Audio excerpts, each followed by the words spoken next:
그는 우리의 화평이신지라 둘로 하나를 만드사 원수된 것 곧 중간에 막힌 담을 자기 육체로 허시고 법조문으로 된 계명의 율법을 폐하셨으니 이는 이 둘로 자기 안에서 한 세 사람을 지어 화평하게 하시고 또 십자가로 이 둘을 한 몸으로 하나님과 화목하게 하려 하심이라. 원수된 것을 십자가로 소멸하시고 또 오셔서 먼 데 있는 너희에게 평안을 전하시고 가까운 데 있는 자들에게 평안을 전하셨으니 이는 그로 말미암아 우리 둘이 한 성령 안에서 아버지께 나아감을 얻게 하려 하심이라. 아멘. 할렐루야. 코로나 팬데믹으로 어려움을 당했던 시기에 있었던 일입니다.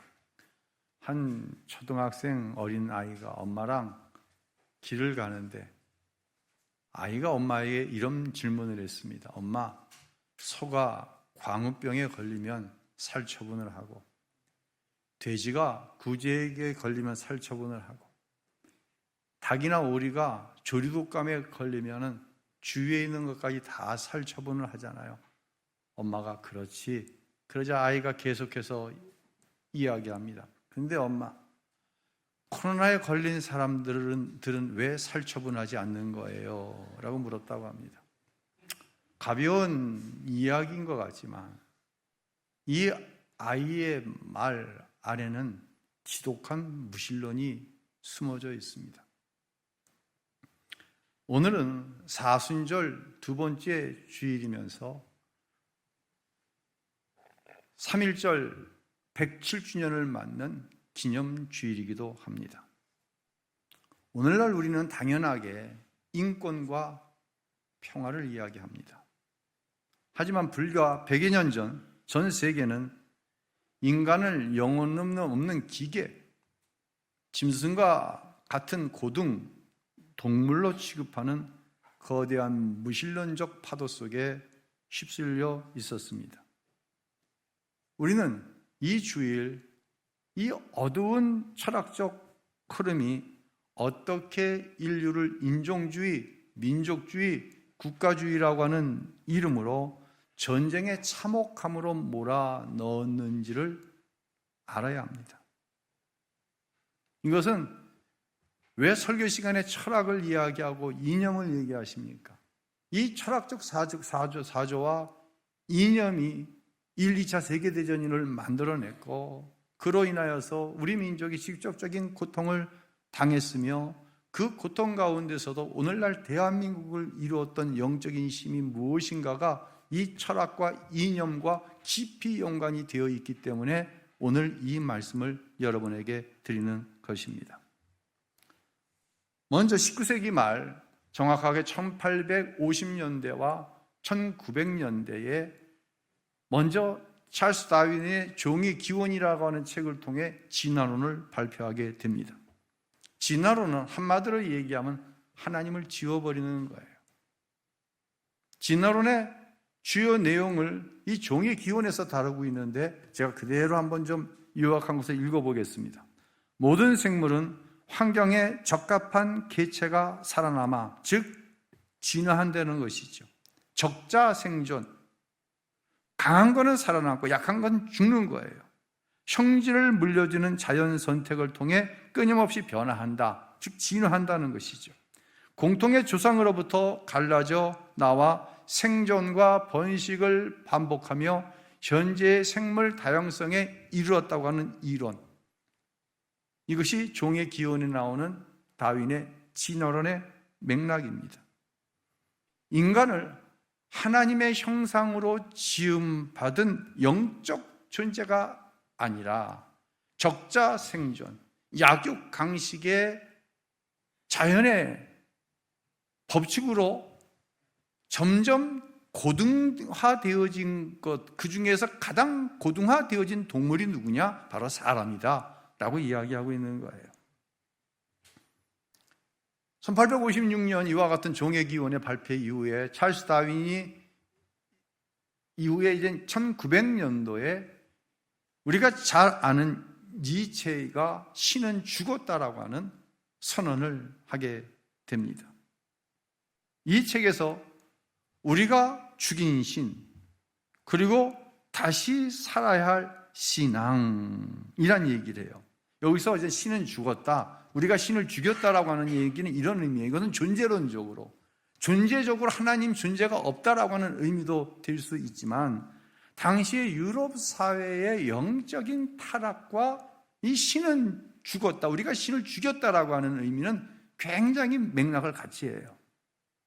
당시 유럽 사회는 거대하고 화려한 예배당을 큰 자부심으로 자랑거리로 여겼어요. 또한 종교 권력과 정치 권력이 손을 잡고 권력을 유지해 나갔어요. 실제 삶은 산업혁명으로 돈이 생겼습니다. 돈으로 명예가 주어지고 권력이 주어집니다. 하나님과는 전혀, 하나님 말씀과는 전혀 관계없는 삶을 살아가는 이 19세기 초의 사회를 바라보면서 우리가 신을 죽였다, 신은 죽었다라고 니체는 이야기한 것입니다. 신이 아무런 영향력도 미치지 못하는 세상, 신이 박제화된 세상, 이것을 니체는 그렇게 고발하고 있는 거예요. 이와 같은 종교적인 형식주의는 지금 우리의 시대에도 없다고 말할 수 없습니다. 이 니체의 선언에 매우 익숙한 단어가 나오는데, 여러분 그 김연자라고 하는 가수가 부른 노래가 있죠? 히트친 노래 뭐죠? 여러분 잘 모르시는구나. 아모르 파티라고 하는 게 있죠. 여기서 파티는 모여서 막 마시고 즐기는 파티를 이야기하는 게 아니라, 아모르 파티라고 하는 말은 운명에, 즉 자신이 처해 있는 운명 그 자체를, 그 상태를 사랑하라, 이런 의미예요. 이 아모르 파티를 작사한 이 스타 작사가 이건우 씨가 이 가사를 쓴 데는 두 가지 이유가 있어요. 첫째는 이 김연자 씨가 일본에서 활약을 하다가 한국으로 돌아왔을 때는 이혼을 하고 모든 부분의 삶이 무너져 있을 때예요. 첫째는 김연자 씨를 좀 세워주기 위해서, 그를 위로하는 의미에서 아모르 파티의 가사가 쓰여졌어요. 이 곡을 받았을 때 김연자 씨는 무슨 노래 제목이 이렇게 어려워요, 설명을 해도 잘 못 듣는 거예요. 왜냐하면 이 아모르 파티는 니체의 신은 죽었다, 그리고 자기 운명을 있는 그대로 받아들이고 사랑하라고 하는 운명의, 즉 초인이라고 하는 철학적인 사고 가운데 쓰여진 것이 이 아모르 파티의 가사이거든요. 그래서 연애는 필수, 결혼은 선택, 뭐 이러잖아요. 현재 우리가 가지고 있는 관습 자체를 무너뜨리는 거예요. 결혼은 필수, 연애는 선택인데 우리가 지금까지 가지고 있던 관습은, 이 관습 자체를 무너뜨려 버리는 거예요. 그리고 삶을 즐기라는 거예요. 뭐 대단히 현대적인 것처럼 이야기를 하고 있지만, 오늘날 기독교인들까지도 무분별하게 이 트롯이라고 하는 장르에 매몰되어 있는 것은 좀 염려스럽다. 미스터 트롯, 야 재밌더라고요. 미스 트롯 재밌더라고요. 뭐 현역 가수 노래 잘하더라고요. 뭐 그 정도면 괜찮은데, 뭐 그냥 아줌마들이 그냥 분홍색, 하늘색 옷 입고 그냥 이러면서, 나는 이게 진짜 개 유모차에 태우고 다니는 것만큼 심각하다고 봐. 사랑하는 성도 여러분, 아모르 파티는 고난도 내 운명의 일부고 조건 없이 사랑하고 즐기라라고 하는 의미예요. 근데 성경적인 고난은 그런 게 아니잖아요. 성경적인 고난은 우리의 믿음을 정금같이 만드는 거예요. 우리의 신앙을 성숙하게 이루는 과정을 하나님께서 주신 고난으로 해석을 하는 거예요.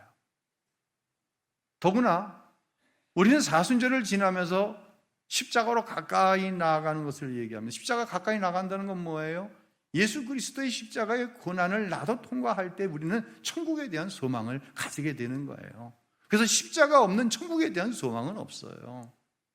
이것이 성경에서 말하고 있는 고난인데, 니체의 아모로파티, 자신의 운명을 초월적으로 즐겨라 초인 사상하고는 전혀 관계가 없을 뿐만 아니라 이것은 전혀 정신과 육체만을 위한 것이지 영적인 의미가 아닌 신은 죽었다고 하는 철학적인 맥락과 궤를 같이 한다고 하는 거예요.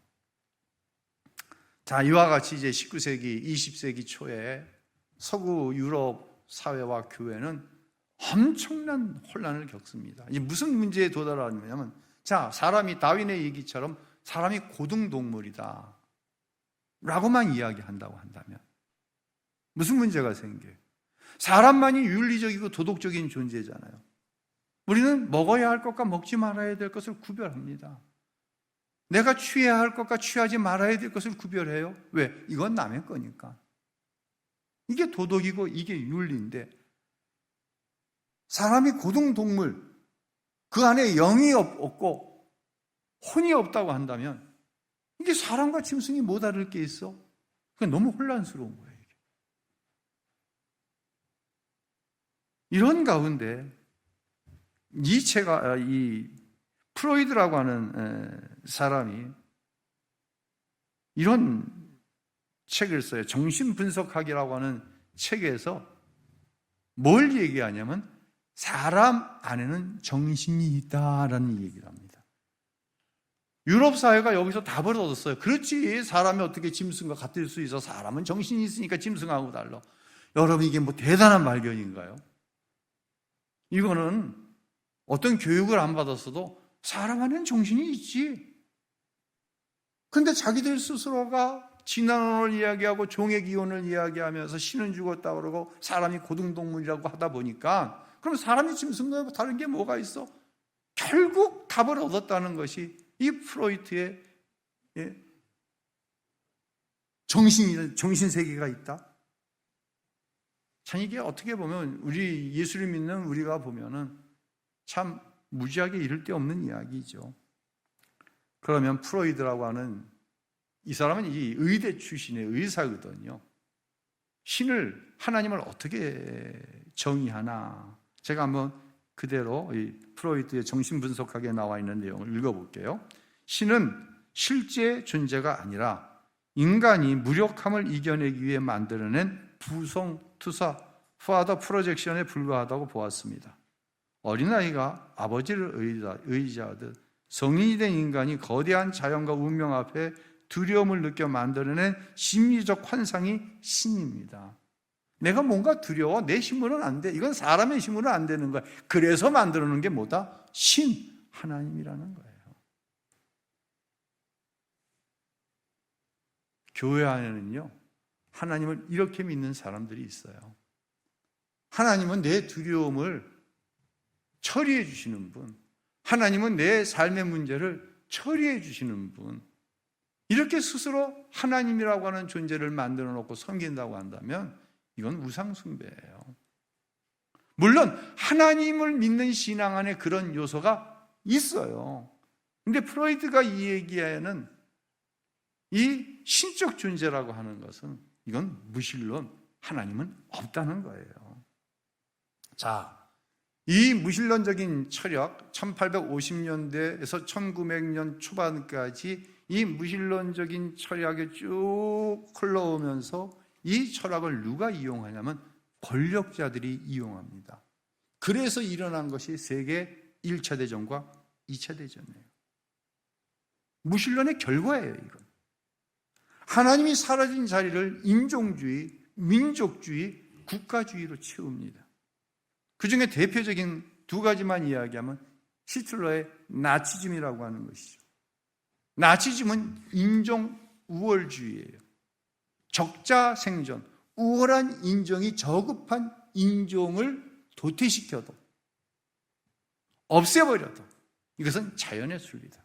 그래서 아리안족이 시브리인, 유대인들을 대청소하는 것이 홀로코스트. 유대인 대학살이죠. 이 이면에는 진화론, 신은 죽었다라고 하는 이 개념이 깊숙이 자리 잡혀 있는 거예요.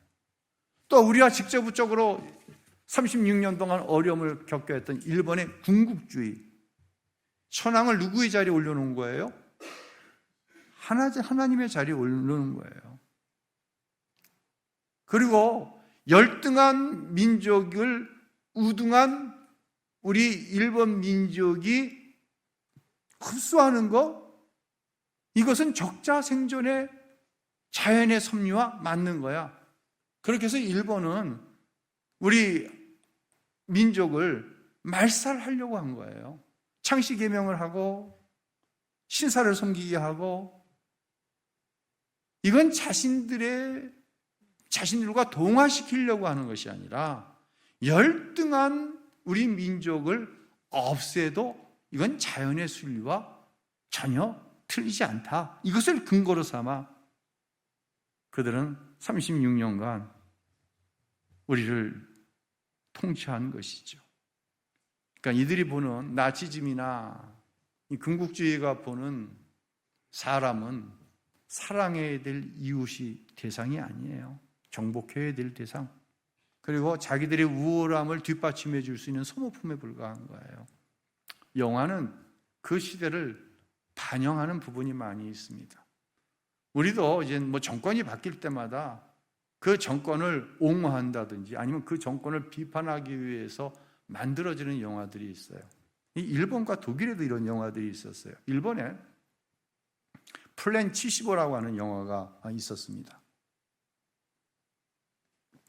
이 내용은 뭐냐면, 나라에서 이렇게 볼 때 지금은 75세가 그렇지 않지만 75세는 뭔가 생산해내는 능력은 없고 소모만 하는 세대야. 병들고 아프니까 국가적으로 재정만 투입해야 되는 존재야. 그러니까 나라에서 뭘 받냐면, 내가 75세가 되면 안락사를 당하겠습니다. 이런 서약서를 쓰게 막 홍보를 하는 거예요. 누구를 위해서? 나라를, 국가를 위해서. 여기에서 가족을 위해서라든지 이런 또 이제 명분들이 또 있었겠죠. 그렇게 해놓고는 어떠한 공무원들의 자리를 만들어 놓냐면은 이 상담사들, 젊은 상담사들, 말 잘하고 설득력이 있는 사람들을 상담사로 공무원으로 임명을 합니다. 근데 내가 72세, 75세에 날 안락사 당하겠습니다, 이 서명을 했는데 마음이 바뀌었어. 내가 보니까 75세가 지나도 내 스스로가 쓸만할 것 같고 이거 마음이 바뀌었어. 그럼 이 상담사한테 전화를 해요. 아니면 상담사가 막 무작위로 막 전화를 해요. 전화를 해가지고 설득을 하는 거예요. 75세에 안락사를 당할 수 있도록. 이 과정 속에서 그 공무원이 겪은 윤리적인 갈등, 도덕적인 갈등, 이런 내면의 갈등들을 다룬 영화가 플랜 75라고 하는 영화예요. 이건 일본의 군국주의를 고발하는 영화예요. 독일에는 인생은 아름다워라고 하는 영화가 있었습니다. 한 초등학교가 나오는데 독일의 한 학교에서 산수 시험 문제가, 이런 문제가 나와요. 자, 제가 그대로 읽어볼게요. 그 대사입니다. 이 수학 문제야 지금. 정신병자 한 명을 돌보는데 매일, 제가 하나로 환산을 해봤어요, 3,000원. 불구자 한 명을 매일 돌보는데 하루에 4,000원. 간질병자를 돌보는데 하루 2,600원이 소요된다면 국가가 돌보는 이들이 총 30만 명일 경우에 이들을 모두 제거한다면 국가가 하루에 얼마를 절약할 수 있는지 계산하십시오. 이게 시험 문제예요. 초등학교 산수 시험 문제. 이게 국가주의예요. 소모품. 그랬으니 이 이태리가 이제 이탈리아와 이 스페인이 2차 세계대전 중에 이 파시즘이라고 하는, 그래서 이 스페인의 이 포르코 총통 같은 경우에 이 파시즘의 대표자들이잖아요. 이 파시스트들이 이 독일의 나치즘을 보고 이렇게 얘기를 했어요. 야, 그렇게 어려운 문제를 저렇게 풀 수 있어? 부럽다는 거죠. 이 두 영화의 공통점은 국가를 위해 살 가치가 있는 인생과 살 가치가 없는 소모적인 인생을 둘로 나누는 거예요. 여러분, 이게 인종주의가 세계 2차 대전을 낳았고, 나치즘이, 민족주의, 국가주의가 바로 일본의 군국주의가 되어져서 세계 1, 2차 세계대전을 낳게 되는 거예요. 이 두 이념의 바탕에는 뭐가 있냐? 무신론이라는 게 있는 거예요.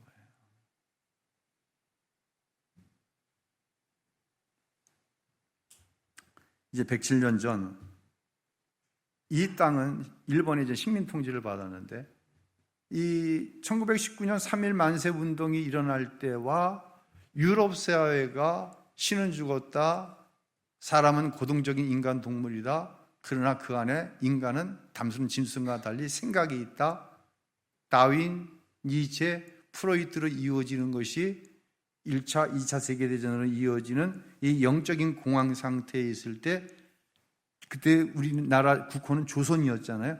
조선은 어땠냐? 한반도는 어땠냐? 한반도는 그 당시 1907년 평양 대부흥운동이 일어납니다. 그래서 평양을 중심으로 한반도가 완전히 성령의 불덩어리가 된 거예요. 이 성령의 불을 일본의 군국주의 신사참배가 표면적으로는 제압하는 것 같았지만 그 불을 끄지는 못했어요. 그 결과가 뭐냐면 3.1 만세 운동 당시에 33인의 민족 대표가 서명을 하는데 33명 중 기독교인이 몇 명이었어요? 16명이었어요. 절반이 기독교인이었어요. 그들은 일본 군국주의자들의 총칼을 맨몸으로 막았었어요. 도대체 그렇게 할 수 있었던 그 기독교인들의 영적인 중심에는 뭐가 있냐? 사람은 진화된 고등동물이 아니라, 사람은 단순히 혼적인 존재가 아니라 하나님의 형상을 닮은 영적인 존재이기 때문에 함부로 죽이거나 함부로 소유하거나 소모품 취급을 할 수 없다는 거예요. 이 신앙의 중심이 기독교를 중심으로 3.1 만세 운동이 있게 한 것인 거예요. 자, 이제 저는 이 철학적인 사고와 이 무신론적인 민족 또한 이 국가주의가 2026년을 살아가는 이 대한민국에 어떻게 자리 잡았는가를 여러분과 함께 고민하기를 원해요. 통계에 의하면요, 우리 국민 10명 중에 9명은 우리 대한민국이 보수와 진보로 갈라져 극심한 혼란을 겪고 있는 것을 매우 심각한 문제로 생각하고 있어요. 왜 10명 중에 9명이 그렇게 심각한 생각을 해요? 10명 중에 9명도 중도가 있고 보수와 진보가 있어요. 여러분이 저한테 목사님은 보수예요? 진보예요? 그럼 저는 자신 있게 보수라고 얘기해요. 왜냐하면 제가 살아온 시대적인 상황이 그러했어요. 그래서 제 시대의 대부분의 사람이 보수라고 해요. 또 어떤 연령층에 가면 대부분의 사람이 진보라고 그래요. 이게 10 중에 9명. 그리고 중도라고 하는 계층이 있어요. 이건 문제가 없어요. 이 사람들은 언제든지 내가 보수적인 성향을 가졌다고 하더라도 보수가 너무 잘못해. 그러면 진보를 통해 잘못되어 있는 보수를 견제를 해요. 이게 10명 중에 9명인 거예요. 근데 문제는 이 10명 중에 1명이 극단적인 보수, 극단적인 진보, 이로 인해서 10명에 9명의 우리 대한민국 국민들이 심각하게 생각한다는 거예요.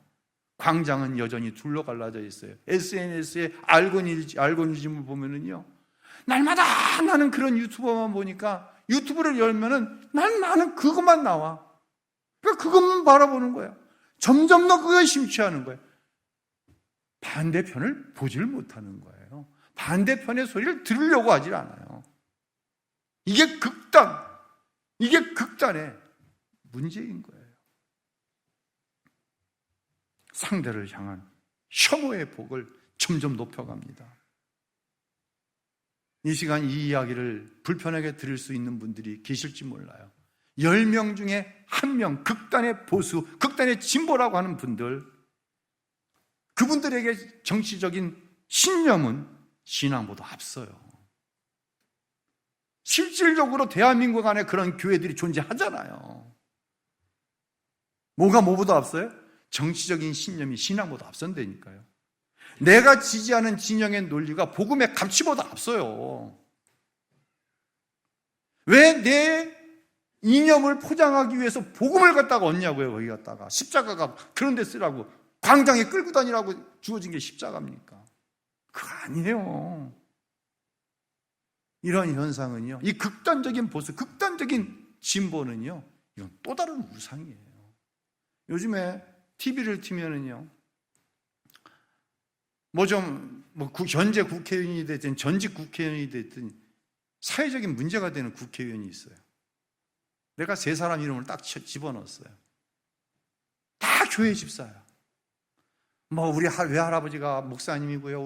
우리 부모님도 신실한 기독교인이고, 내가 3대째 기독교인인데, 입만 열면 거짓말하는 거예요. 파면 또 거짓말이 튀어나오는 거예요. 결국 자기 거짓말로 중간에 끝나버리더라. 국회에서 체포동의안 가결이 됐어. 웬만하면 가결 안 되는데 그 사람도 집사예요. 입만 열면 거짓말이야. 이게 여야를 가리지 않고요, 지금 우리 사회에 만연해 있는 거예요. 이것을 국민들이 걱정하는 거예요. 그들은요, 죄송합니다, 그들은 무신론자예요. 이념이, 자기의 정치적인 성향이 신앙, 복음의 가치보다 앞서요. 그들이 성경 펼쳐놓고 있다 해서 기독교인이다, 그거는 극단적인 자기 쪽 진영을 향한 어떤 사인이 불과한 것이지, 왜 성경을 펼쳐놓고 있냐고 도대체가. 왜 그래요 도대체? 왜 그래요? 정말 하나님 주신 힘으로 했으면 40일은 금식해야죠. 8일 금식해서 생명의 위협 때문에 동료 국회의원들이 병원으로 실려갔다. 그럼 대한민국에 있는 목회자 절반은 다 죽었어요. 왜? 8일 금식 안 해본 목사가 어디 있어요? 내가 알아요. 안 죽어요.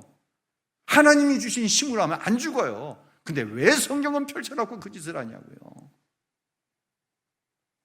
왜 입만 열면 거짓말하면서 나는 그렇게 안 살았다? 이게 뭐냐고요 도대체.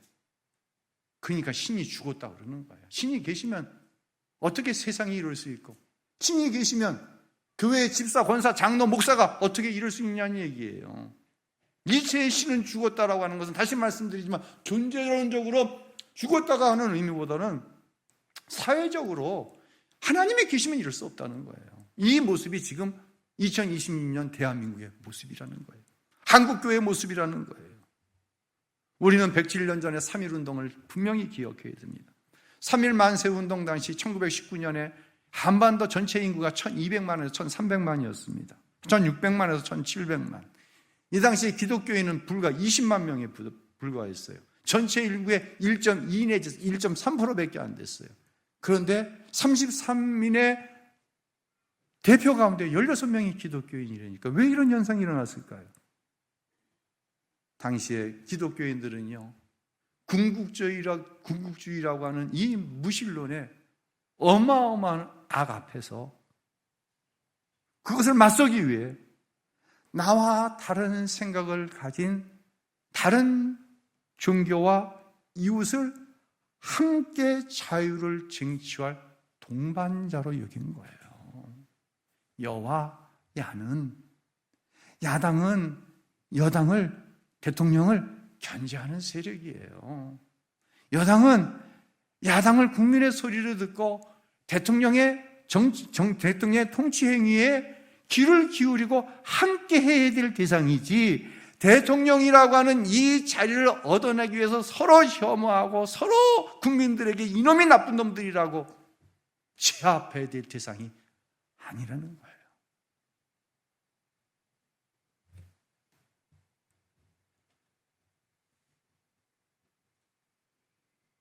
지금으로부터 100여 년 전에 한국교회는요, 상대의 이념을 본 것이 아니에요. 우리 모두가 하나님의 형상을 가지고 하나님께서 주시는 참된 평화와 자유를 누려야 될 하나님께서 창조하신 하나님의 형상이라고 그렇게 본 것이에요.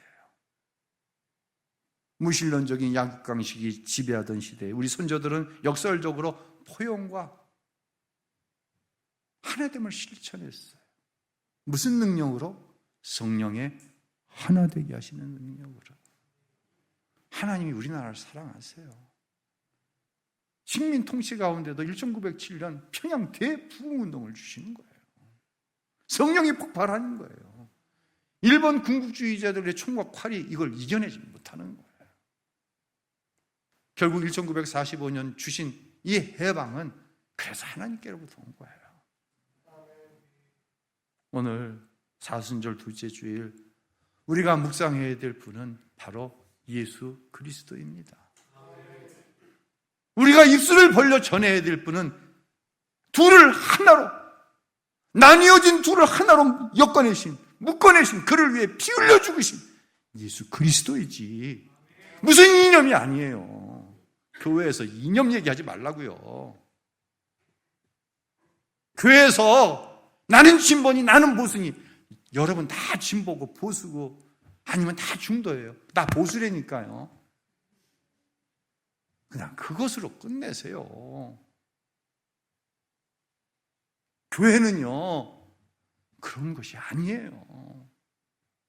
오늘 본문 에베소서 2장 14절과 16절에 하나님은 분명하게 말씀을 하세요. 자, 다 같이 읽습니다. 그리스도는 우리의 화평이시니 자기의 육체로 둘을 하나로 만드신 분이십니다. 그분은 중간에 막힌 담 곧 원수된 것을 헐어내셨습니다. 이것은 그리스도를 통해 우리 모두 한 성령 안에서 아버지께 나아갈 수 있게 하기 위한 것입니다. 아멘. 예수님은 보수적인 바리새파도 급진적인 열심당원도 아니셨어요. 그분은 진영의 논리가 아니라 오직 하나님의 사랑이라고 하는 본질로 세상을 대하셨어요. 그게 약해 보이죠? 여러분, 이러고 나가는 사람들은 강하고, 이러고 나가는 사람은 정의롭고, 이러고 나가는 사람들은 본질적인 의를 추구하는 것처럼 보이죠. 이건 가장 약한 거예요. 예수 그리스도의 십자가의 은혜, 이 십자가의 은혜를 붙들고 성령 안에서 기도하는 것, 이게 가장 강한 것이고, 이것이 인류의 역사를 여기까지 이끌어온 원동력임을 우리는 역사를 통해 너무 잘 보고 있는 것이에요. 십자가는요, 왼쪽과 오른쪽을 가르는 수단이 아니에요. 정말 부끄러운 줄 알아야 돼요. 여러분, 이 무신론과 이념의 관계를 잘못 해석하면은, 특별히 교회의 지도자들이 잘못 해석하면요, 교회를 이상한 방향으로 끌고 가는 거예요. 무신론으로 끌고 가버리는 거예요.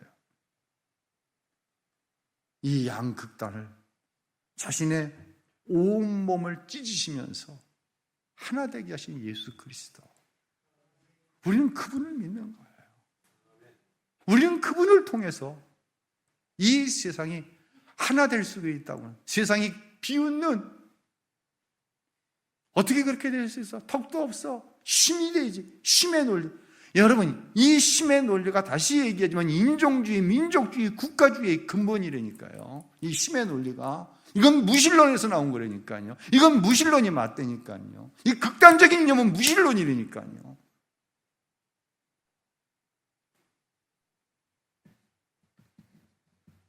우리가 해야 할 일이 있습니다. 비난의 말 대신 화평하게 하는 자로서 상대방의 말에 귀를 기울이는 경청의 태도를 가져야 합니다. 내 진영의 승리보다 무신론으로 지금 굽어져 있어요. 제가 설교 시간에 하나님의 은혜와 사랑을 항상 무엇과 같이 가야 된다? 공의와 같이 가야 된다고 말씀을 드려요. 누군가는 이 공의를 원수 갚는 것으로 생각하는데, 공의란 원뜻은 굽은 것을 피는 거예요. 세상이 무신론적인 것으로 굽어 있어요, 이렇게. 그리고 그것을 신앙이라고 해요. 이걸 피는 게 공의인 거예요. 이 공의를 이루기 위해서 예수님도 하나님의 아들이시만 십자가에 죽으신 거예요. 우리는 이 하나님의 공의와 평화를 세상에 증거해야 돼요. 상대를 이념으로 보지 말고 그리스도께서 피 흘려 사신 한 영혼으로 받아들여야 되는 것이에요.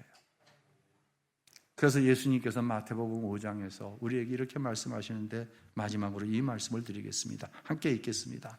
복되도다 평화를 이루는 사람들이요 그들은 하나님의 아들들이라 불릴 것이다. 아멘. 할렐루야.